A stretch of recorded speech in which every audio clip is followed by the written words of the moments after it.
So Maxx Crosby apparently is not a top 10 defensive end, according to, well, who cares, really?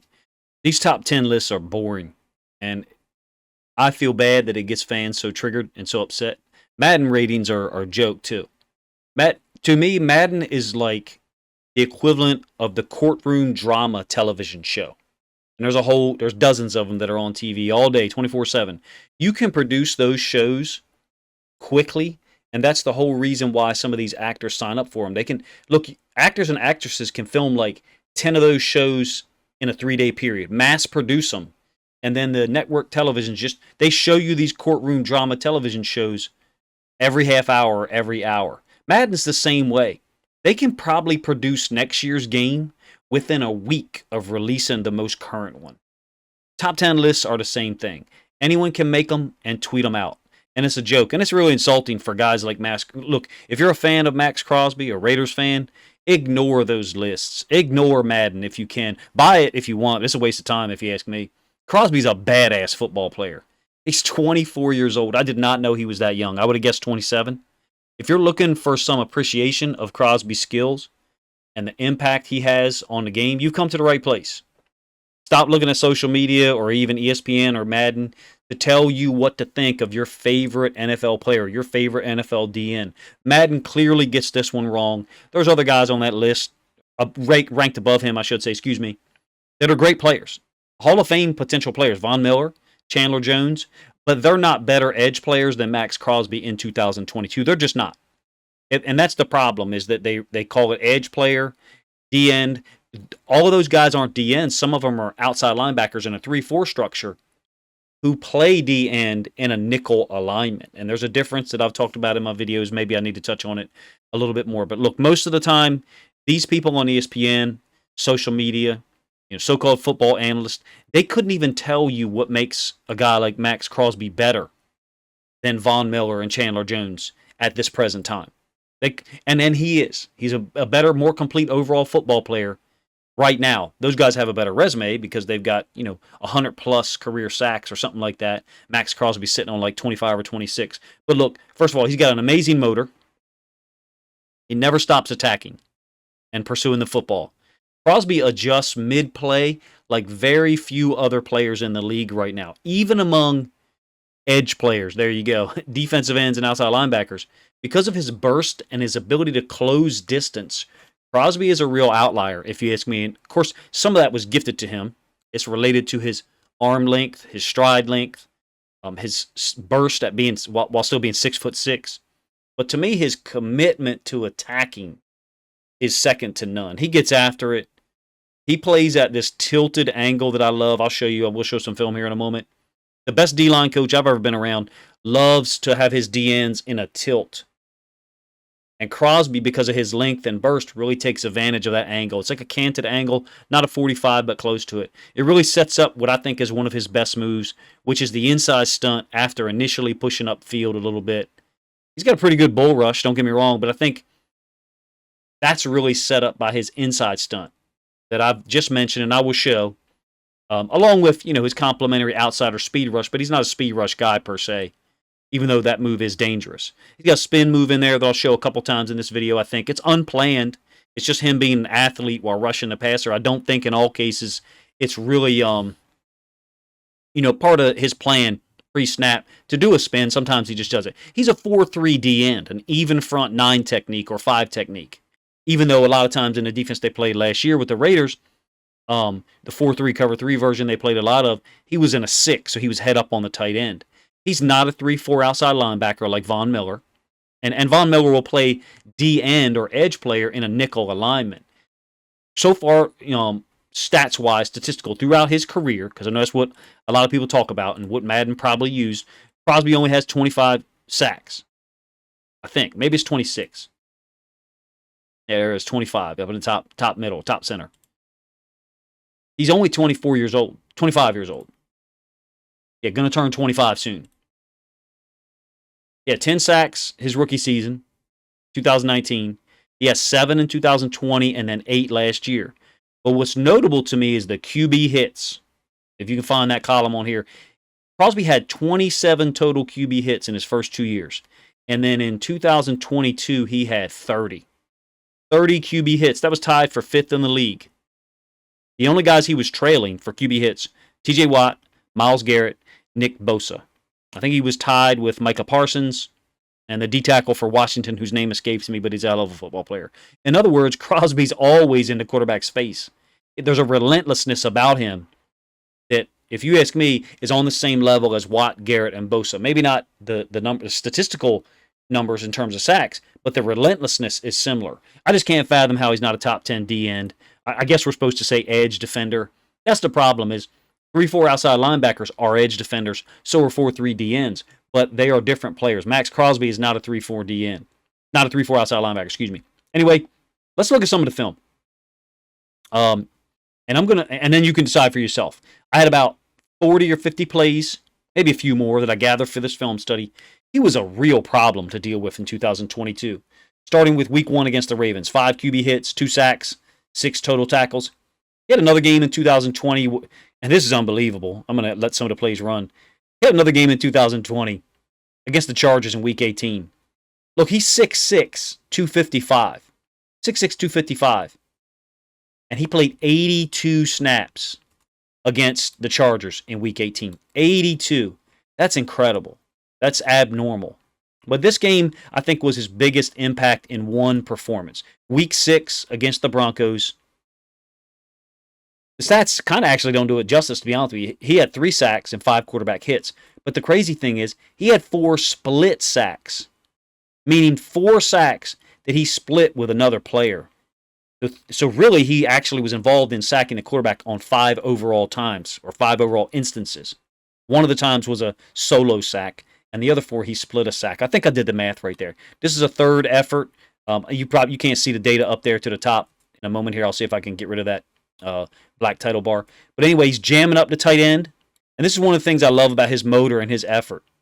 And he doesn't, there's sometimes, because of his size and length, certain finishes to plays aren't exactly fundamental looking, but he's 6'6". So when a quarterback bends down like that, it looks like he's jumping on him from the top rope. He's an amazing football player for being 24 years old. Not just a great story because of the things that he's, overcome, but you're talking about a guy who's playing at an all-pro level, if you ask me. This is an outside rush, not a typical speed rush necessarily, to be honest with you.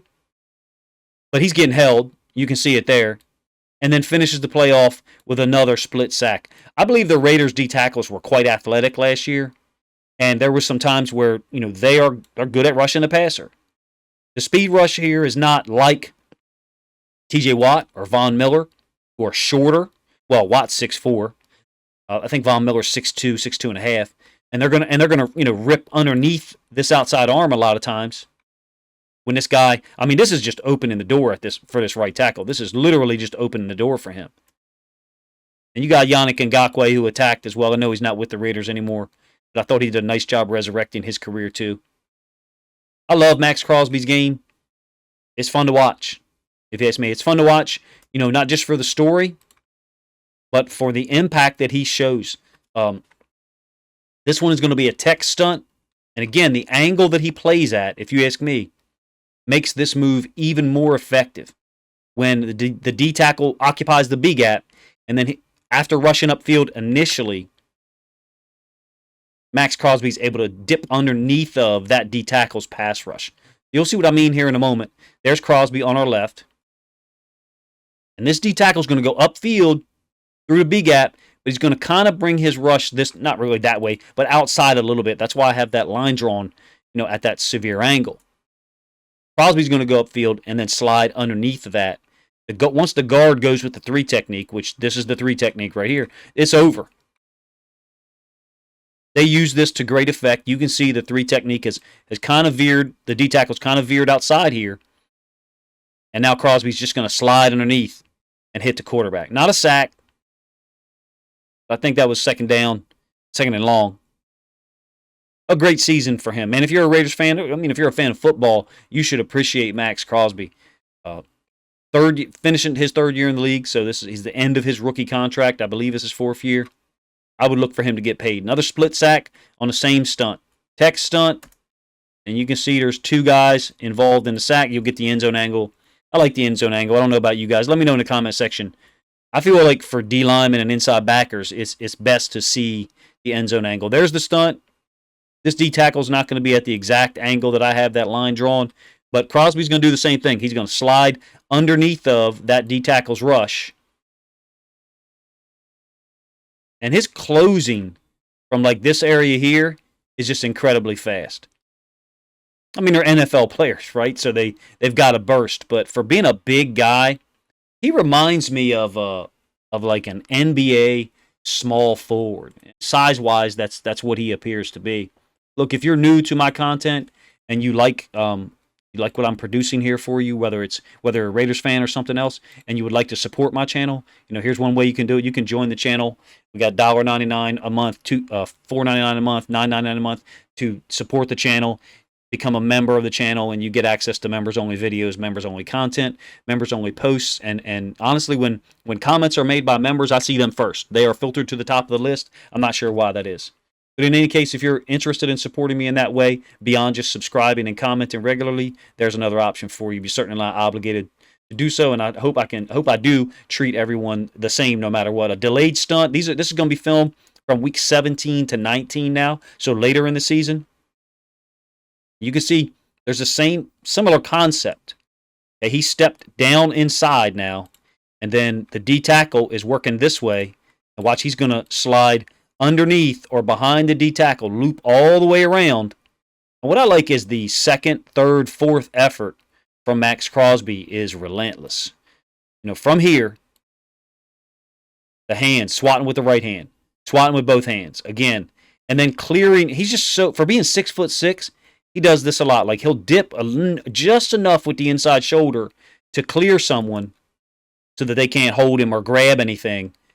Because really that's why you dip a lot of times, is to prevent the hold, which we know that NFL linemen do a lot of time. Anyway, this is an amazing play. I'm gonna let you watch it one time all the way through. Play action boot concept, away from him.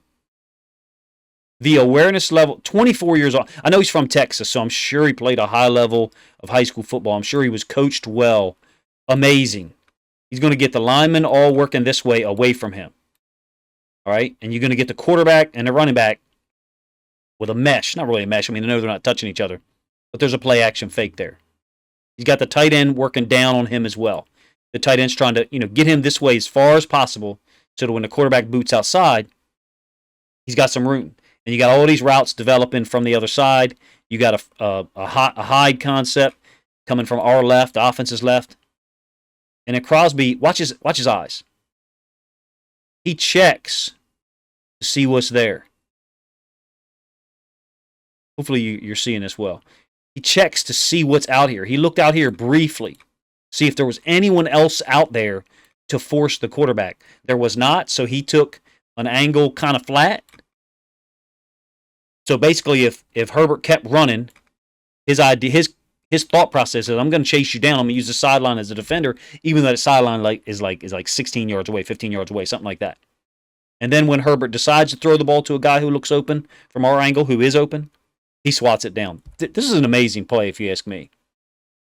I don't know that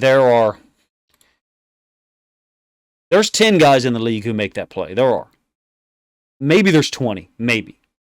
I'm not sure that every team has a guy who makes that play with the explosiveness and the length and ability to knock down passes. I think he has 7 passes defense last year. Of course, he's a 4-3 DN. He's not dropping into coverage a whole heck of a lot, and I didn't see one in I think it was 52 plays what I grabbed. This is a screen against the Chargers, Week 18.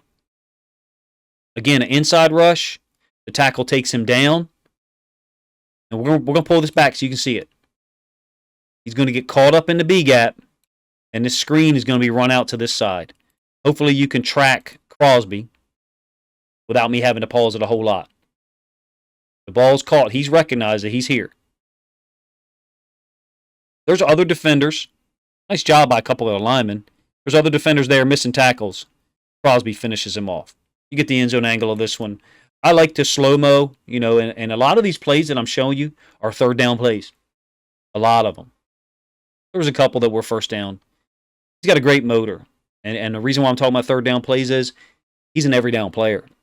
He'll play great against the run, which I'll show in the last part of this video, and then he'll play great on third down as well. I think he's an all-pro player. I think he's an all-pro caliber player.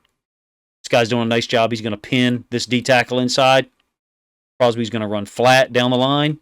2 missed tackles later, he finishes things off. Haven't seen him miss too many tackles, and he's incredibly violent when he gets an opportunity to hit your ass. I'm a big fan. I would love to see this guy on my team, which is the Ravens. A bull rush. I don't think his bull rush is his best move, but he's violent. You can see. He gets credit for a sack here, by the way. He's violent. When he decides to bull rush you, look at him upend this right tackle. Literally drive him back with every step. The guy had to give so much ground. He ends up, I think you got a hold there, and I think you've got a hold on Ngakoue down here on the left-hand side of the screen. I believe he did get credit for a sack under review there. I could be wrong. Another sack, a tech stunt. When you see a DN and D tackle lined up that close to each other, it's a pass rush situation, first of all. It kind of gives you a hint that you might be getting this tech stunt, the one that we've talked about many times. Same concept. He goes underneath of it, and then when he gets a chance to finish a play, he finishes it. Ball comes out, ruled a sack. You get the end zone angle. He is spectacular at this move. So I guess if there was going to be, complaint is not the word. If there was going to be a person who tried to explain him being rated lower than a lot of us think he should be, they would say, well, a lot of his sacks are coming on this move. Well, they still count. A lot of his quarterback hits are coming on this move. Well, they still count. I'm not sure. The guy produces. The guy's always involved in the play. A draw. He gets a tackle for loss. I love this play. He goes upfield. They're trying to cross block it. Like an influence cross block. I'll show you the end zone angle so you can see what I mean. And he gets upfield because he's untouched. Recognizes the draw concept. Puts his right. Watch his right foot. This is rare. This is what NFL players can do. You shouldn't be able to push off back in this direction. You shouldn't be able to push off back in this direction with your right foot because that's his inside foot. Look, he pushes and then twists his hip, torques his body back here the other way against the green. So what I'm saying is he didn't plant with his left foot to come back towards the line of scrimmage, to come back in our direction as we're watching the screen, watching the play. Hopefully what I'm saying is making sense. Kind of a influence cross block. So the guard's going to step out and kick him. The right tackle is going to kind of try to influence this guy a little bit. And then the center's stepping to him. So there's your scheme. And I think the draw is supposed to hit up inside the center's, as the center's trying to expand this D tackle. And there's a lot of lines drawn on the screen. My bad. But anyway, initially, Crosby's left unblocked. Attacks upfield. Swats with the inside arm. He turned with his inside foot. I just think that, look, if you've ever been in the room or around NFL guys or maybe played pickup league basketball with them or something, it ain't fun to deal with athletes like that. 6'6", 255, something like that. Second effort here, gets a quarterback hit. He's up top. Raiders are threatening with another linebacker in there who's going to drop out. Another inside stunt. He tracks Herbert all the way across the field. And they get a pick because of his quarterback hit. Now you may, and again, I'm going back to that point that I'm anticipating people saying, well, most of his good plays you're showing us are on his tech stunt. Some people call it techs, whatever. Some people call it TE. If he doesn't have this second effort, really it's his third effort here, Herbert might be able to get this ball off. He isn't really beat. We're not really beat down here. But point is, the ball is severely underthrown because of great effort by Maxx Crosby and another defensive lineman for the Raiders. Great football player, man. Let me know in the comment section what you think of, my breakdown here so far. I'm going to have some run plays here in a moment. By the way, this is Crosby. He typically plays on the defense's left. Occasionally, he moves over to the right-hand side. Stunting inside a little early, if you ask me. Runs into his D tackle. Relentless. MN77. Relentless. What you want, man. Are there other guys in the league who can do this? Sure. But the combination of things that Crosby does with his speed rush, his bull rush, this inside move is spectacular. And he's complete against the run. Complete. And that should be the complaint. I think that's where the outcry comes from. Raiders fans and others who recognize the talent. I saw him play in week 1 against the Ravens, and he played unbelievable. And as good as Maxx Crosby is against the pass, to be honest with you, he's even better against the run, if you ask me. Here he is against the Ravens in week 1. He's going to condense the B gap that's inside of him. So basically, it's going to be like an ISO zone play, lead zone play. Trying to run inside to his side. He's going to set Alejandro Villanueva inside, hold his C gap, and you'll have a better view from the end zone angle, and keep Alejandro Villanueva from expanding that B gap so there's less room for the running back to run into. He finishes the tackle on top with yet another Raiders D tackle making a play underneath. They have a real problem with this one technique here, to be honest with you, so he's involved in making this a difficult play as well. There's Maxx Crosby. He's responsible for the C gap. That's the gap between Villanueva and the tight end right there. And his job, once he gets a base block, is to hold his gap, C gap. He's keeping his eyes here. Why? In case the running back was to try to bounce it outside. While holding his C gap, what he's also trying to do is condense this B gap. It's not just about being in your gap. It's about more than that. Being in your gap and trying to condense the inside gap to make that gap smaller to give that running back no good options. It's not a 2.5 gap or it's not a 2 gap technique. Some people call it a 1.5 gap technique. Or at least that's the way we taught it. Two RD linemen or guys that were responsible for C gap. They're all run plays, so I'm going to skip the next one. That was a pass play. This is a split zone concept at him. He's a wrong arm guy, meaning he generally takes things on the inside. So Patrick Ricard is going to come to the side and try to kick him out. He's going to undercut it. See how he undercuts it? He doesn't set it inside. Some like old school traditional DNs would set this inside with their left arm and do the same, essentially the same concept that I just talked about on the last play. Stay in their gap and maybe compress Pat Ricard back inside here to give that running back no inside lane and no real good option. Maxx Crosby's a wrong arm guy. His job is to undercut that and go inside of that lead block as opposed to taking it on with his inside shoulder. You get a better view of it from the end zone angle if I didn't do a good job explaining it there. It's one of the reasons why I think he plays, at this angle, this tilted angle. Maybe that line's not drawn great. Look, and also this inside linebacker does a great job on this play, to be honest with you. It's fantastic defensive football. You can see the left tackle, Ronnie Stanley, is just trying to chip him enough to expand him, to keep him wide enough such that Ricard can actually kick him out. And then the running back can, wind it underneath of what is essentially a kick-out block in the split zone concept. Crosby wrong arms it, gets underneath of it. 52 does a fantastic job fitting it square and winning with his pad level, his leverage. And Maxx Crosby is the guy who ends up laying up on top of the running back. You'll see that consistently in this film. That Maxx Crosby is the guy who ends up on top of the running back at the end of almost each play. A cut block, shoe shine block on a run concept away from him. So what shoe shine means for us is the tight end is trying to cut him on the backside and prevent him from closing down. Watch the burst that he has and how he's able to evade this shoe shine block. Jukes outside of it, closes down the line of scrimmage. Of course, there's other guys doing a great job in here as well. Crosby just jumps on him, again, like he's jumping off the top rope or something. He's fun to watch. Really fun to watch. It wasn't fun to watch him in week 1 tear up the Ravens offense at all, but he's fun to watch now. Najee Harris is going to track away from him. This tight end, number 88, is going to shoe shine, so he's going to dive to the inside and try to cut Crosby to prevent Crosby from pursuing down the line. We'll show you this one a couple times. Sometimes we don't appreciate plays like this, and we should. If you don't value being able to stop the run, we just don't see the game the same way. You have to be able to stop the run to make people one-dimensional, when you choose to. There's times where you err defensively on the side of coverage, and you kind of open yourself up for the run. Maxx Crosby is one of those guys I think does a great job on run at him and run plays away. This is going to be a kick concept.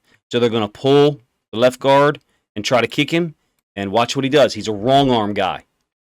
Goes underneath the block and then finishes the play. He ends up having to grab the running back's ankle to finish the play, but it's an amazing play. Goes upfield. Now he sees the guard approaching him to kick him out so that the running back can run inside of this seam. And Crosby goes inside and then is athletic enough to bounce back out, make the tackle. There's other guys involved too. We should mention some of them during this breakdown, but this is about Maxx Crosby and how good he is and why people are pissed off that he wasn't among the top 10 ranked edge players or DNs, on Madden. There's the left guard, 66, who's going to kick him out. Crosby identifies it, sees the pulling guard, goes underneath of it, and then watch this, how athletic he is, able to put his foot in the ground and then explode back upfield. And that's a strong guy he's tackling. I think it's Jamal Williams. Incredibly strong guy. I don't know that I've seen another 4-3 DN this good against the run this season. This is a play-action concept where Teddy Bridgewater is going to end up booting to that side of the field. They're giving Maxx Crosby a lot to deal with. When you get the end zone angle, you'll get a little bit better appreciation for this. There are three people here. There's an inside linebacker there to force Bridgewater back in from the sideline, but Crosby is great at running down the line, taking a great angle when run plays, or when a quarterback boots to his side.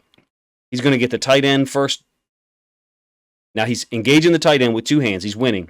He's got his eyes inside, looking for the football, looking for what's happening. Sheds the tight end.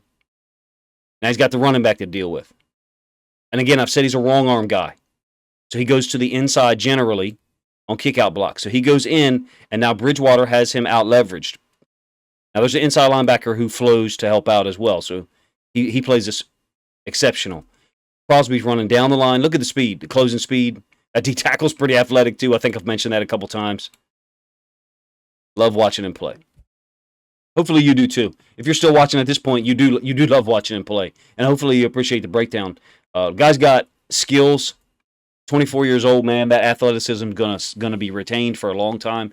Zone read away from him, so he's gonna get the running back away, and you can see he's aware of. He's a very prepared football player. There's some extreme film study that's happening on his part or the coaches.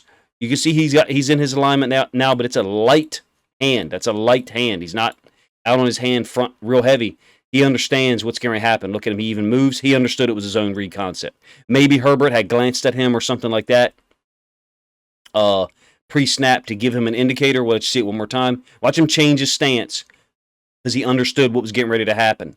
And if you're not sold yet on his awareness and his preparedness in terms of film study, you will be after the last play I show you. This is the next to last one. It's a zone concept away. Again, there's other guys involved in the play. From the Raiders' defensive standpoint, Maxx Crosby, these guys, putting a receiver there to try to cut him off on the backside, one of those things that a lot of offenses do now, especially like the Rams and such, it's just not possible.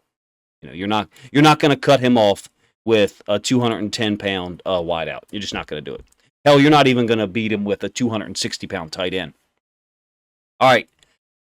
When you get the end zone angle, you will see what I'm talking about, the identification. This is a toss play to Jamar Chase out of empty. He's going to get the ball somewhere around that area and then try to run to the edge, and the Raiders' pursuit is fantastic. It's a long play. You might lose track of Maxx Crosby during this play, to be honest with you. So here he is. The tight end was trying to pin him down so they could run outside. Jamar Chase gets bottled up. There's a whole bunch of pursuit. Great pursuit. I thought the Raiders' defense played well in this game. Look who's laying on top of Jamar Chase at the end of the play. Maxx Crosby. The end zone angle is going to give you a better view of what he's capable of, and he should be excited. The man's got like a dozen different celebrations after the play. Look at him. KJ Wright, I think, said something as well. KJ Wright's got his mouthpiece out. He's saying something to the D-line. So I think he's already identified it. And then these guys are just echoing the call, him and the other D end. They're giving the call to the D tackles. He's telling the outside guys where the ball is going to go because he sees no running back in the backfield. Joe Burrow under center, which he does not do on in empty. In empty, he's typically in the gun. Chase motions. They can't pin him down. He's expanding this. He's basically taking this tight end down the line of scrimmage where he wants him to go. Jamar Chase runs into KJ Wright's back. KJ Wright's there. There's a ton of pursuit. And Jamar Chase is one of those guys athletic enough to turn this thing back to the other side. They contain him. Maxx Crosby finishes the play. This was a fun one for me to do, man.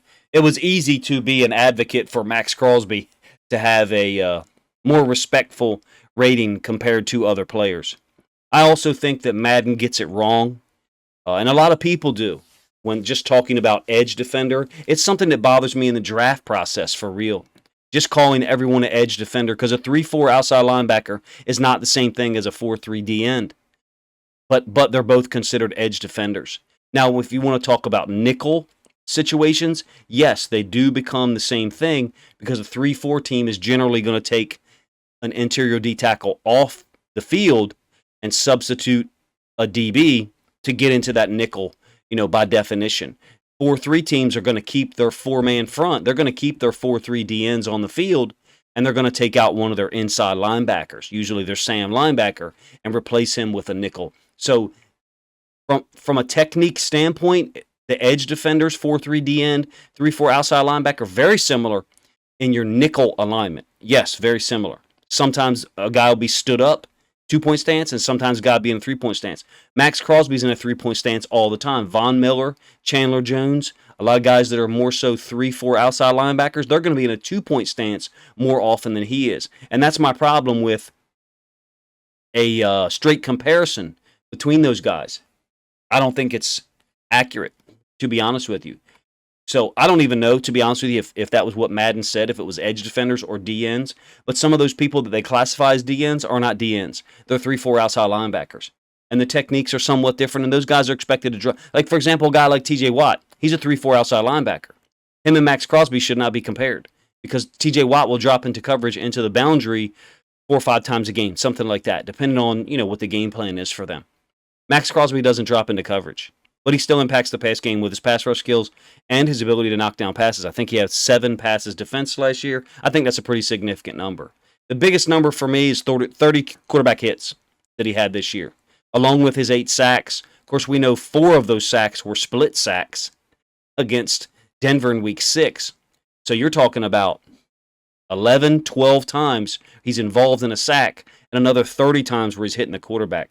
I think the guy is an all-pro caliber player. I have no idea where he was in the all-pro voting last year, but definitely one of those guys I think has the ability to be an all-pro guy for a long time. Certainly glad that he's moved on from any of the issues that he had with addiction and other things. Great player. Seems to have a lot of passion for the game. Fun to watch for me. Let me know what you think of Maxx Crosby as a, quote, top 10 D end. And what you thought of my breakdown. Because I tried to present you with a lot of plays against the pass where he's very, very good, particularly on that inside rush. Bull rush is good as well, but I think that's a complementary move. And then finally, how exceptional he is against the run on run concepts to him, to his side, or run concepts away. If you haven't considered subscribing to my channel, please do so now if you enjoyed this content.